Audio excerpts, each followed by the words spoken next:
So in case of covalent radius, what we take are covalent bonds, and we then measure the radii of the species inside the covalent bond by taking the distances between the nuclei, which is something that we can measure using different type of spectroscopy. How exactly that works is not in our syllabus, so we won't think much about it. Yeah. So in case of homonuclear species, simply d by 2 gives you a very good estimate of the covalent radius. In case you have to deal with heteronuclear cases, Stevenson gave a formula for that, for which we'll see an example very soon. This is covalent radius. Now, people, there is something called, now think of different types of metals. There is something called a metallic bond that exists in nature. Have you seen in laboratories sodium metal? Have you seen that tiny block of sodium metal that you can easily cut using the scalpel that they give you in the laboratory? Yeah, and you can put that in water and look at a fireworks show. I'm sure you've seen that block of sodium. So what happens is, in that block, sodium atoms are combined together with each other somehow. If not that, you definitely must have seen a block of iron. Iron का block तो सभी ने देखा ही होगा कहीं ना कहीं. If not in reality, perhaps in movies somewhere. Yeah, you can definitely imagine a block of metal. So how those metals bond with each other is something called a metallic bond. Metallic bond is a very complicated bond to understand, okay, because it stems from molecular orbital theory. And what happens is that in the combination of metals with metals, in the combination of metallic bonds, in those bonds, the valence electrons of all the metals become very free to rotate around everywhere in the metal. Okay, so in a metal, all of the valence electrons of all of these metals become so free that they can go around anywhere. How that happens is, the theory comes from molecular orbital theory, and that is why metals are so conducting. So what exactly is a metallic bond? Again, is something that you learn in perhaps fourth year of college if you go to study pure sciences. Okay, all I'm saying is metallic bonds are the bonds that keep a metal together. Yeah, you've definitely seen gold bangles. You know, you've seen those bangles of gold, you've seen some jewelry, some biscuits of gold. Yeah, all of it is just gold, because gold does not react with anything else.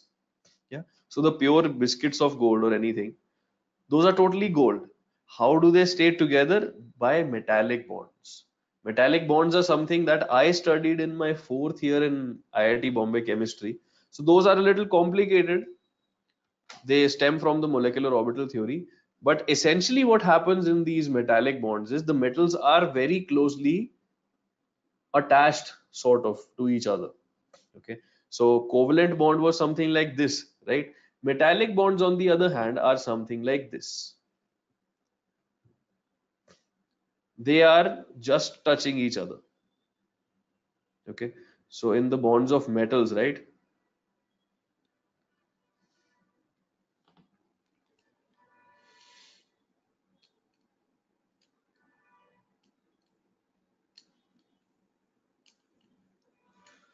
Yogesh, can you send this down to the entire audience so that we can think about it? Okay, so let's say this is the distance between, let's take these two atoms now. Okay, imagine that all of these are gold, let's say. So let's take the distance between these two. Okay, now this is d of, let's say, gold to gold, two metal atoms attached to each other. If I take the half of it, I can very easily get the radius of gold. Yes, this particular thing is known as the metallic radius. Okay, so the radius that comes from covalent bonds is called covalent radius. It can be done only for species that make covalent bonds. Metallic radius can be determined from metallic bonds. Again, can be observed only for metals, because nothing else would make metallic bonds, right? Otherwise, why would we call it a metallic bond? So Yogesh is asking, can't we accurate, if we can't accurately measure the atomic radius, Can't we just take the average radius? Won't it be almost equal to heteronuclear radius? Yogesh, what do you mean by average radius, first of all? Let me just understand that.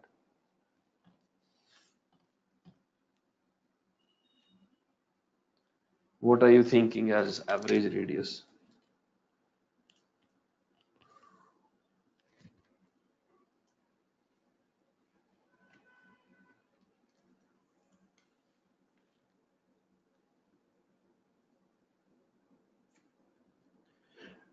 Okay, but that is going to be very different from the radii of both of those species, right?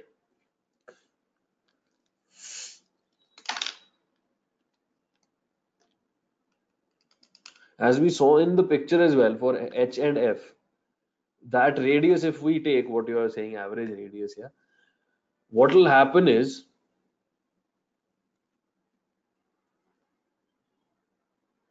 can you understand what will happen? This plus this by 2 is going to be somewhere in the middle. It is neither close to hydrogen's radius nor is it close to fluorine's radius. It is going to be way lesser than fluorine's actual radius, and it's going to be way higher than hydrogen's actual radius. Can you think about that, Yogesh? Yeah. So does that justify your doubt that we can't do that?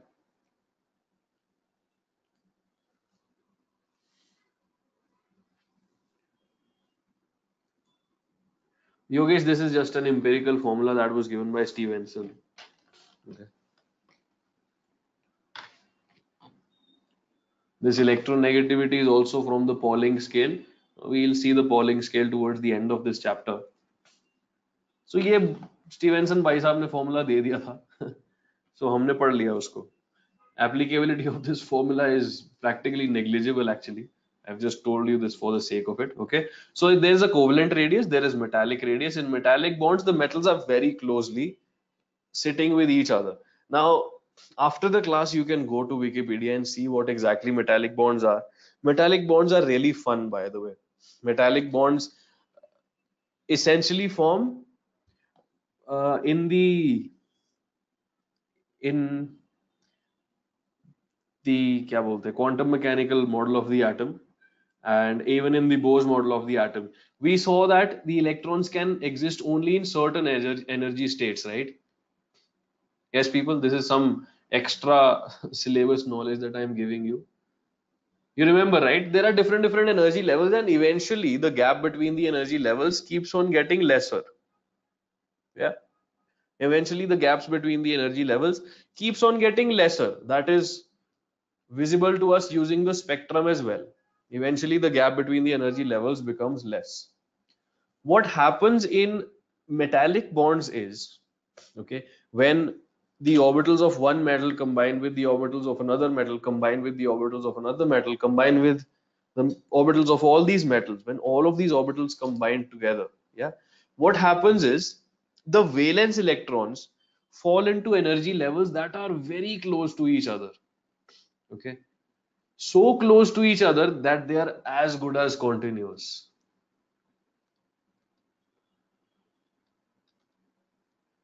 Okay, this is some extra knowledge that I'm giving you because I find the metallic bonds to be very fascinating. So metals are conducting in nature because the valence electrons now exist in energy levels that are as good as continuous. The energy differences between these energy levels are very minuscule, and hence you can easily provide a little bit of energy to that electron and it can move out. Yeah, so you can imagine if the electron exists here, okay, and there is a very less energy difference and this goes up till infinity, all you need to do is just give it a little current and it will suddenly flow out. Yeah, so metallic bonds are really interesting. You can read about them after the class. Okay, so Abhiram is asking what is a polar covalent bond. Abhiram, this is something that we'll do in the chapter of chemical bonding. Okay, so it'll come later, but if there is a little bit of time after the class, I'll try to explain in brief what it exactly is. Okay. Chalo. So now people, in this particular case, can you tell me what is the radius of one chlorine atom? and these are just random values that have been taken. Yeah, so it will be 99 picometers, है ना? This is another question. Can you try to calculate the radius of chlorine over here? The formula is two. The formula basically is D is equal to R of one thing plus R of the other thing minus 0.09 into the difference in electronegativity. Yeah. So can you calculate the R of Cl in this case? The D is given, R of hydrogen is given, electronegativity of chlorine is given, electronegativity of hydrogen is given. Can you just try to calculate R of chlorine? By the way, these are random values that have been taken for the question, so don't think about any physical significance after this, after you calculate the values. Just random values taken.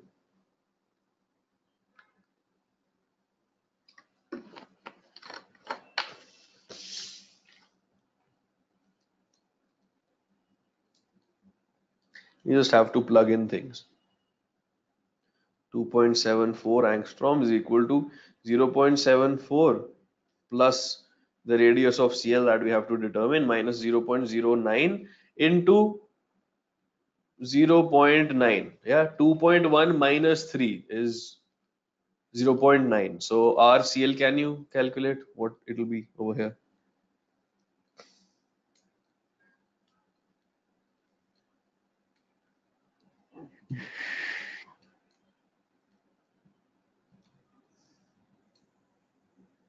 It will be something around 2 angstroms, right? 2.08 something.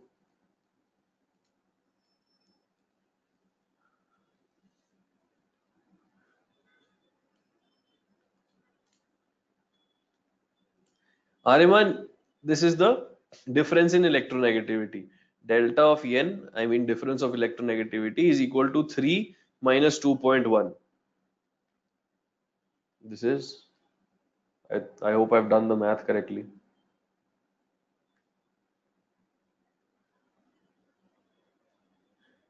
Yeah, so this is 2 plus 0.09 into 0.9. Yeah, so 9 into 9 is 81, and you have to take it back by 3 decimal places. 2.01 आएगा यार. So R of Cl in this case is almost 2.081 angstroms.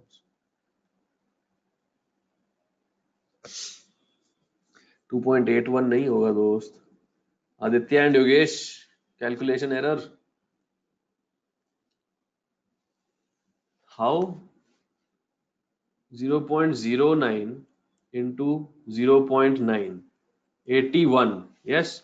Then you have to remove 1, 2, and 3 decimal places. Yeah. Have I have I gone bonkers, or are you doing a calculation mistake?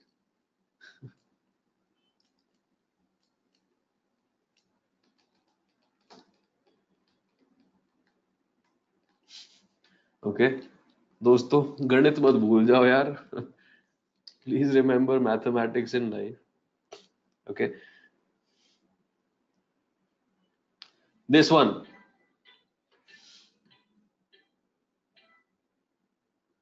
Can you tell me this one, people? In metallic radius, let's say between two copper atoms, there is a distance of 256 picometers. This is picometers. It's accidentally written as ppm. Yeah. So half of this will be 128 picometers as the metallic radius of copper. Yeah. Fine. Super simple. Now, after we've defined the covalent radius, we've defined the metallic radius. Now you must be thinking, sir, but what about noble gases? Noble gases exist as atoms. The molecules are atoms themselves. Yeah, they are native in nature. They don't bond with anything else. So how do we define the radii of that? We don't have covalent bonds or metallic bonds in them.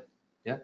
So the way we define their radii is by using the van der Waals radius. Let us read out what it is.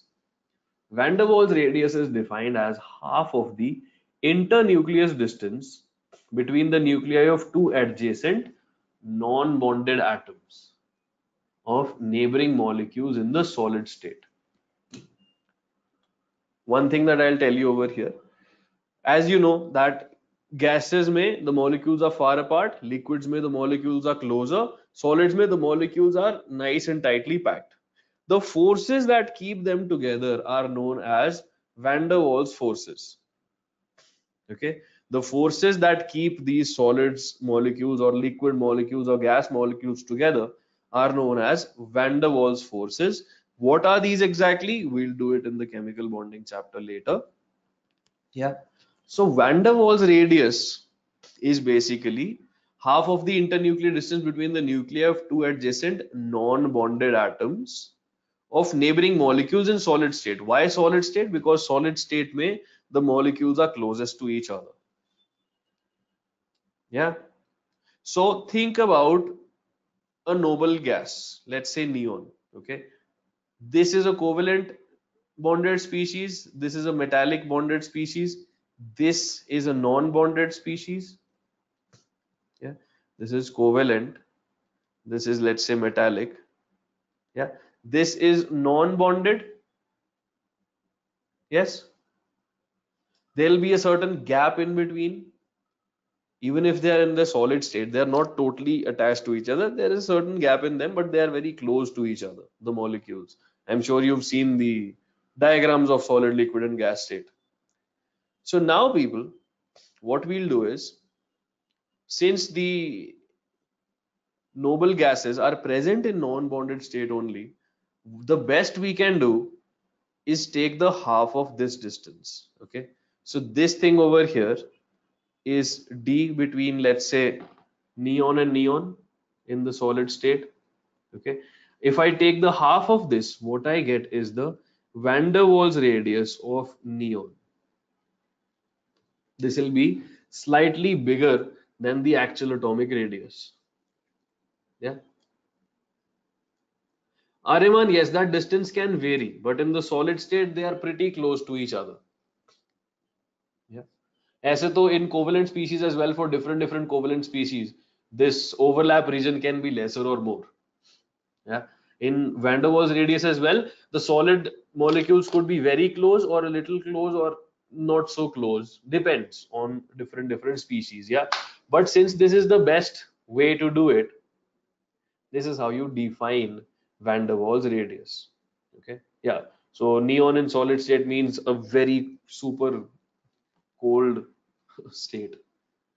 Yeah. Aryaman helium को जमा तो सकते ही हो ना तुम. Theoretically speaking, everything can be frozen, right?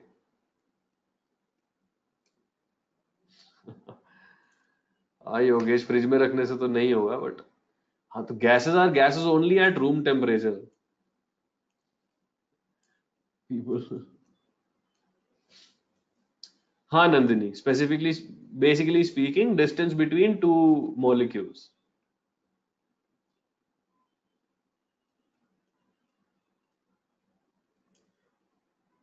It is very hard to cool helium actually. Yeah. So this is just a theoretical definition, Aryaman. Practically speaking, जितना close ले जा सको उतना करो. Yes, van der Waals forces are very less in gases because they are very far apart from each other. Which radius is not correct, Nandkishore? Yeah. So again, van der Waals radius ka definition is a theoretical definition. Yeah, I know.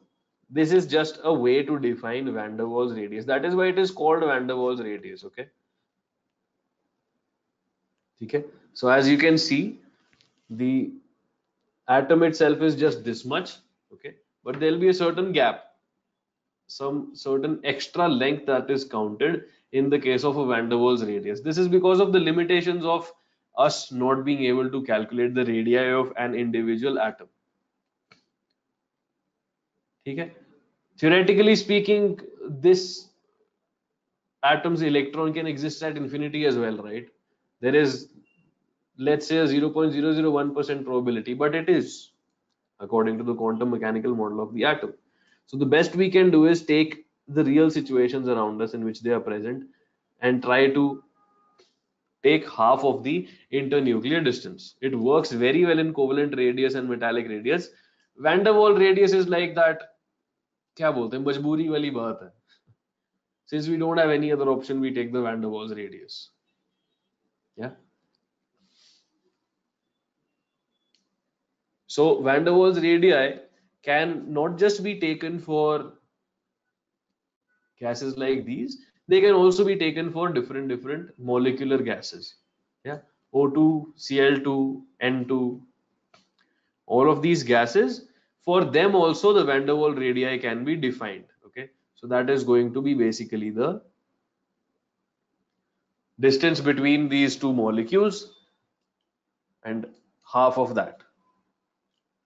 Okay, so this is basically what van der Waals radius is.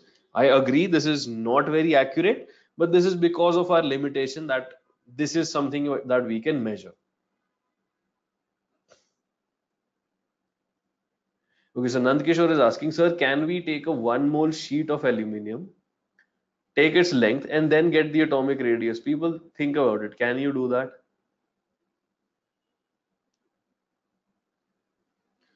If you say yes, tell me why. If you say no, tell me why.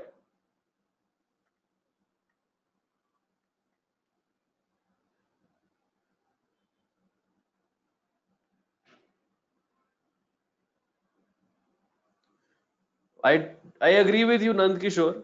What you're saying is theoretically possible. Practically speaking, can you tell me why or why not this may work or this may not work?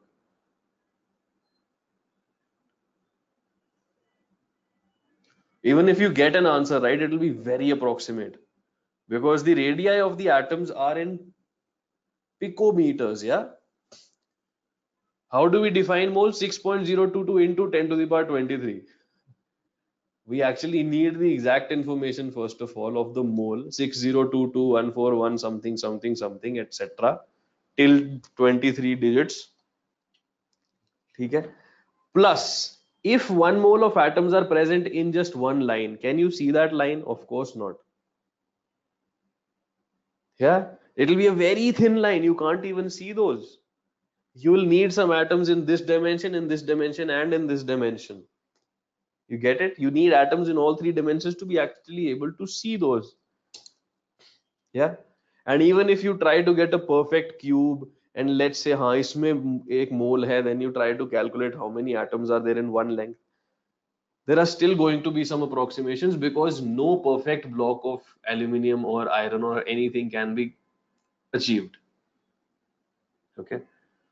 Yeah, exactly as Ariman is saying. It is not necessary that the atoms are arranged in a perfect grid. Yeah. So there are lots of considerations. Not really, Nand Kishore. Van der Waals radius will be like what? Some picometers more than the atomic radius. What you will get will have errors in, let's say, nanometers or even millimeters or centimeters. Since your measurement is in centimeters, your errors will be in centimeters, but what you have to measure is in picometers. Can you understand the fact?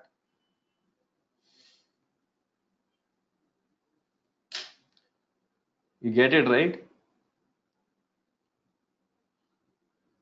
What you're measuring in is in centimeters. अगर उसमें ही error centimeters में हो गया तो picometer की चीज तो कैसे ही measure कर सकते हो तुम? Yeah. So I think you're able to understand the reality of that.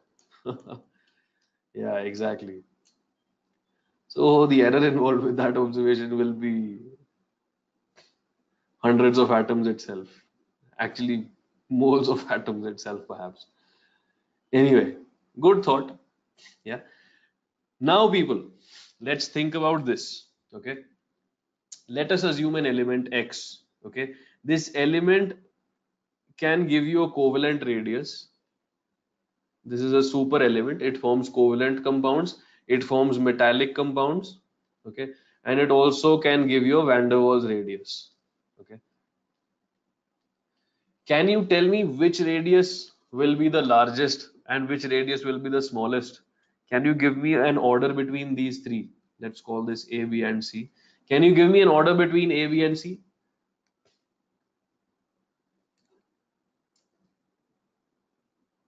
कौन सा बड़ा होगा, कौन सा छोटा होगा?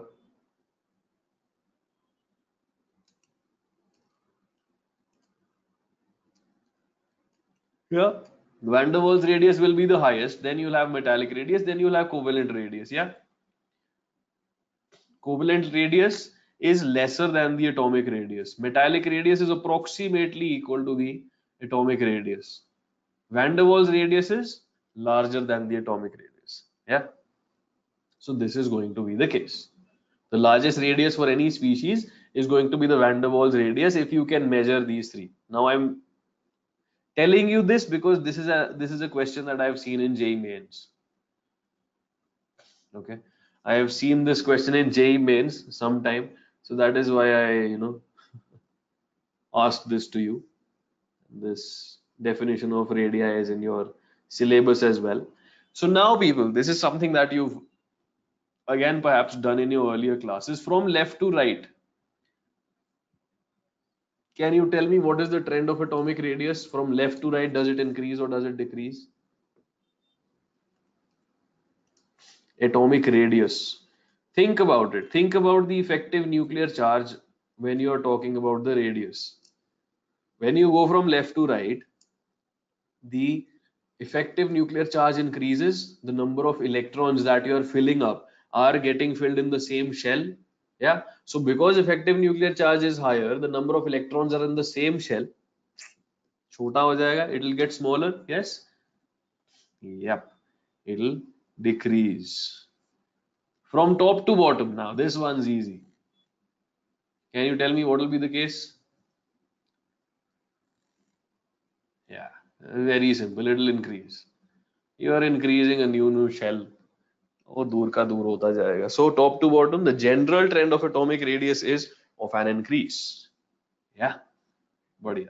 Now let us see some exceptions, some anomalies in these trends. So people, in the periodic properties chapter, what happens is the questions that you'll get in JEE mains especially are going to be from the anomalies, from the exceptions itself.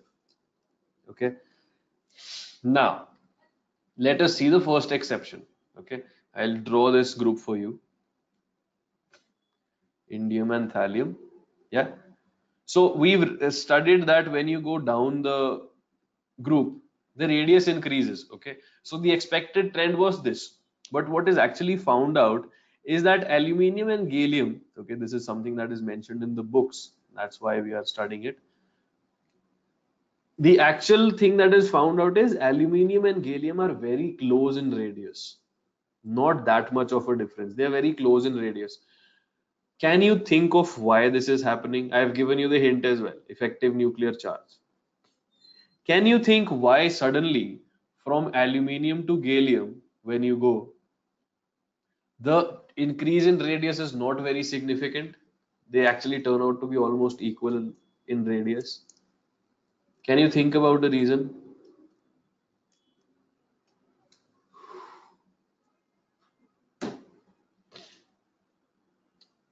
Socho people, I would appreciate some thought in the chat box. You can discuss this amongst yourselves as well.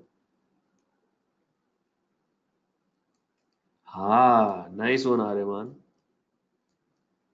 Abhiram, so expected trend is this, that will steadily increase. Actually, what's observed is aluminium and gallium have a very similar radius. What would be the reason? That is what I asked. Just read Aryaman's answer. Just read Aryaman's answer.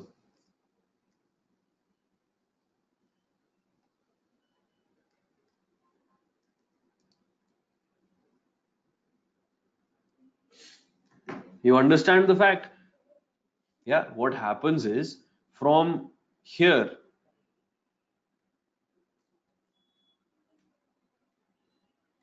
so on and so forth. Yeah, there are these 10 elements.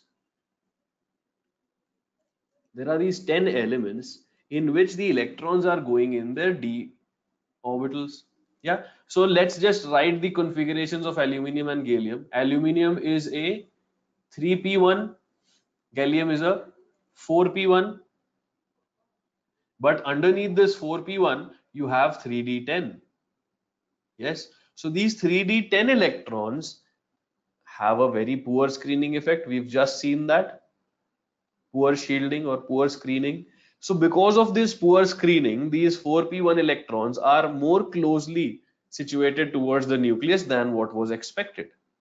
Yeah, and hence this trend is observed. This is a question that can come in your board exams as well. Okay, so make sure you remember it. The second part, people, the second question, just look at it. It has a very similar explanation actually. I'm sure everyone can give the explanation now. Just look at the second part.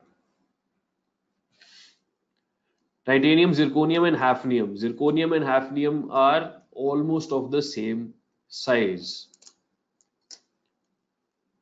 Can you tell why? Can you give me just one statement? Anyone else? Do you want to put it in your words?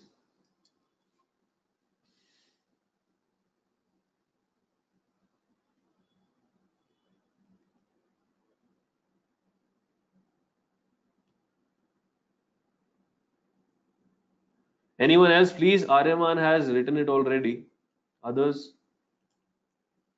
at least write agree or disagree. कुछ तो लिख दो. Wow. Yogesh, this is the question. Why?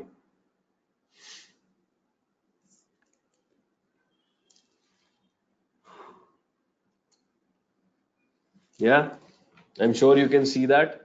Zirconium to hafnium. Before hafnium, you have so many f orbital electrons. You have all the lanthanides before hafnium. Yeah. So this is because of the poor screening effect of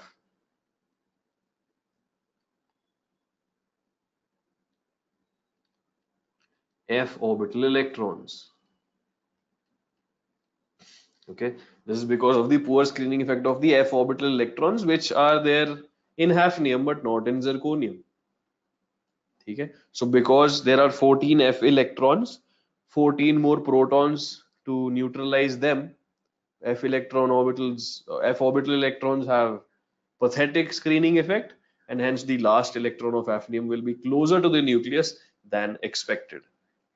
Yeah, this is another thing. Now people, there is this order which is experimentally determined. Okay, this is what has been observed in nature.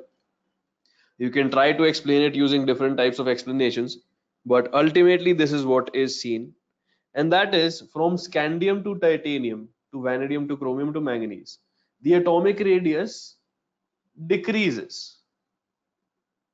Okay, so till manganese the atomic radius keeps on decreasing. That is what is expected from left to right. Then from iron, cobalt, and nickel, it doesn't decrease actually. It remains almost constant. Okay, so almost constant. And then suddenly, copper to zinc, it increases. Okay, this is an experimentally determined trend.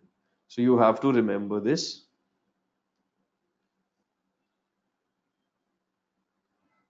Okay. So why it is happening, you can perhaps make observations about the filling of d orbital electrons, and first they are half filled and then they start getting doubly filled and then they are fully filled. You can try to think of a reason, but this is something that is experimentally determined. Okay, so I would just suggest you to remember this order. Okay, there is no specific reason as to why this is happening, but this is what is observed. Okay. So as soon as you reach zinc, the atomic radius just goes up. For the rest of them, it just goes down and stays there for some time. Okay. These are the anomalies in trends of atomic radii. Yeah, people.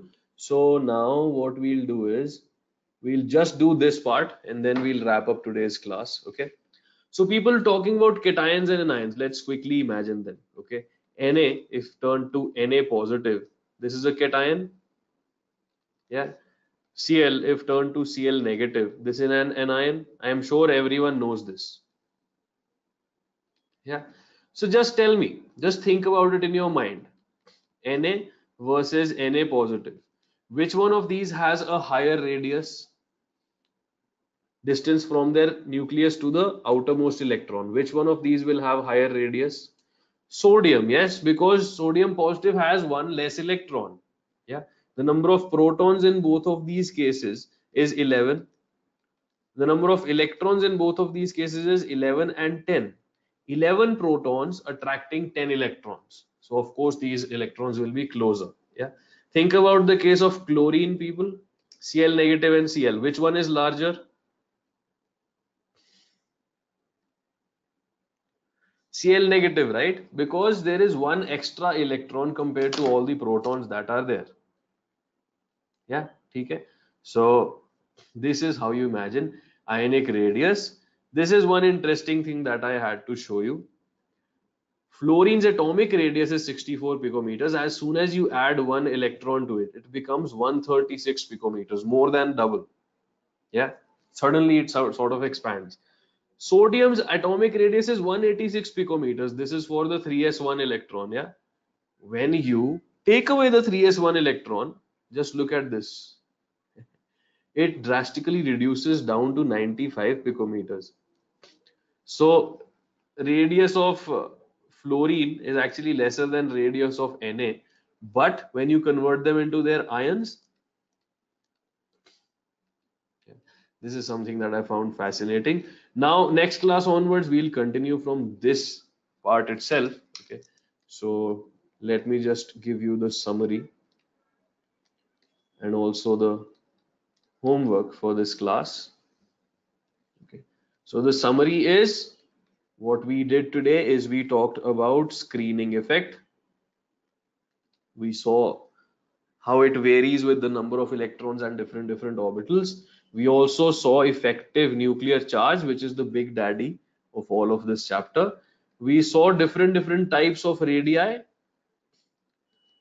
We saw covalent radius, we saw metallic radius, we saw van der Waals radius, and we also saw ionic radius just to an extent. Yes, and we yes, Nandini, I'll do that just a minute. And the homework for you again is to do the NCRT. Read the NCRT chapter, okay? And if you can attempt any tutorials, you can do so. But anyway, we are going to meet tomorrow. So I'll give you more of the exercise part of the homework tomorrow, okay?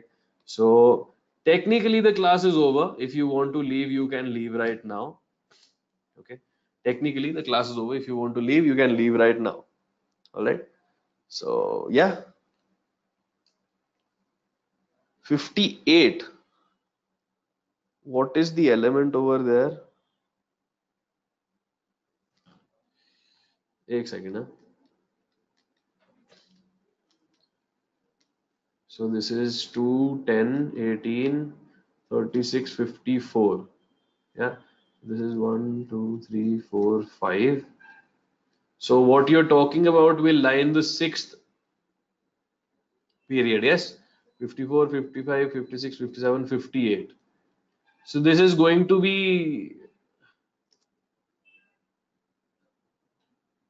this is in the lanthanide series. Yeah. If I'm not wrong. So acha, iski electronic configuration is actually, it's an anomalous electronic configuration, I believe, Nandkishore. I'll show you what it is. Okay. I don't know where you got this curiosity from. Yeah, it is in the lanthanide series. But the electronic configuration is kind of weird for these actually. It is a 5D1 4F1. That is why we don't study the electronic configurations of lanthanides and actinides in 11th and 12th, because all of them are almost anomalous. Lanthanum is a 5D1, this is a 5D1 4F1, and then you have Sida 4F3. You have a d orbital electron here, you have nothing in the d orbitals here.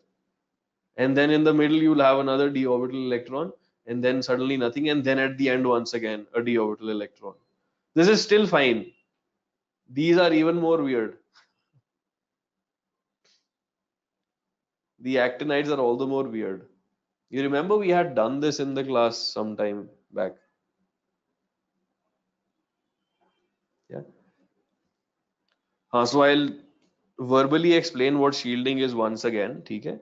Screening effect or shielding effect, electron, nucleus, valence electron, nucleus, lots of electrons in the middle. Yeah, you are sitting on a cloud, sun is in the middle, lots of clouds in the middle. More is the number of clouds, lesser is the heat of the sun that comes to you. This effect is called screening effect or shielding effect. Okay? If there are more clouds between you and the nucleus, more is the screening effect, lesser is the effective nuclear charge. Think about it in normal English terms. Shielding and effectiveness. Yeah, normal English ke words are ye. And now think about different orbitals and their shapes. Screening effect, Nandini, is a definition which says the effective nuclear charge on the valence shell, the outermost electron, is lesser because of the inner shell electron. So screening effect is defined for the valence electron itself, and it is because of the inner electrons. Okay. So screening effect is for the valence electron because of the inner electrons. It is the definition of screening effect itself. Now think about the orbitals of inner electrons. They can be in s orbitals, totally spherical cloud blocking the nucleus, less amount of sunlight coming out of it, hence very high screening effect. P orbital electrons, lobe here, but you have this region in the middle from where you can see the sun. Lesser screening effect, but still appreciable. D orbital electrons, 4 lobes, you have 4 spaces from which you can now see the sun. Lesser screening effect. F orbital electrons, so many lobes, 8 lobes actually. Yeah. So you have so many spaces between those lobes from where you can see the sun. Very poor screening effect. Yeah, so that is what screening effect is, and that is how it varies from different orbital to different orbital. Okay, s orbitals are smaller, the electrons are only 2 in one orbital. Yeah, they are now distributed in a smaller sphere, charge density is high, they will protect the nuclear charge more. F orbital electrons, two electrons in one orbital, but the orbital is very big, widespread. Yeah, so the two orbitals are diffused along this huge space. Less charge density, lesser will be the protection from the nuclear charge. That is the actual reason. Cloud is a very good example that helps you think of the correct thing. Yeah.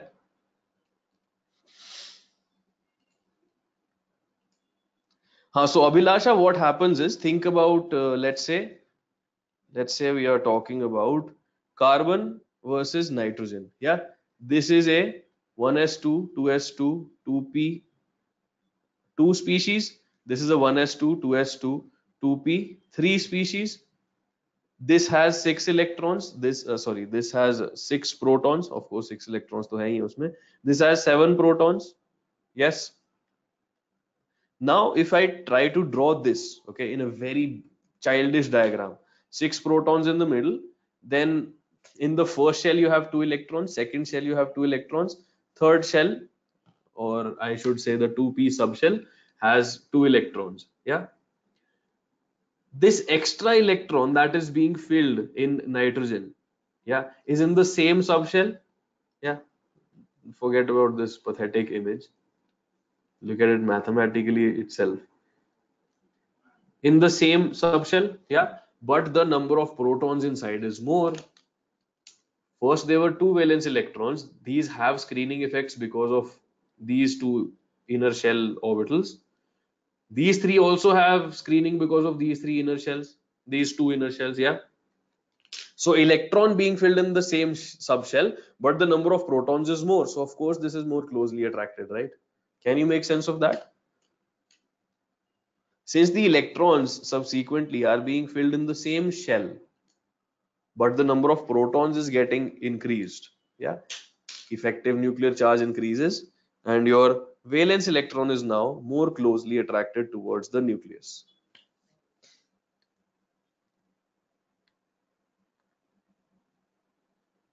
Effective nuclear charge is nuclear attraction, Yogesh. So yeah, if you are using that in your mind, it is fine. Yeah. So people, let me just fill the progress of this up. Yeah, this chapter is way more easy actually. And this is a very scoring chapter as well. I mean, to score marks in IIT JEE using this chapter is very easy. Okay. So let me just fill this up, and once I fill this up, we'll wrap up today's class. So people, if you want to leave, you can leave right now. Thank you so much.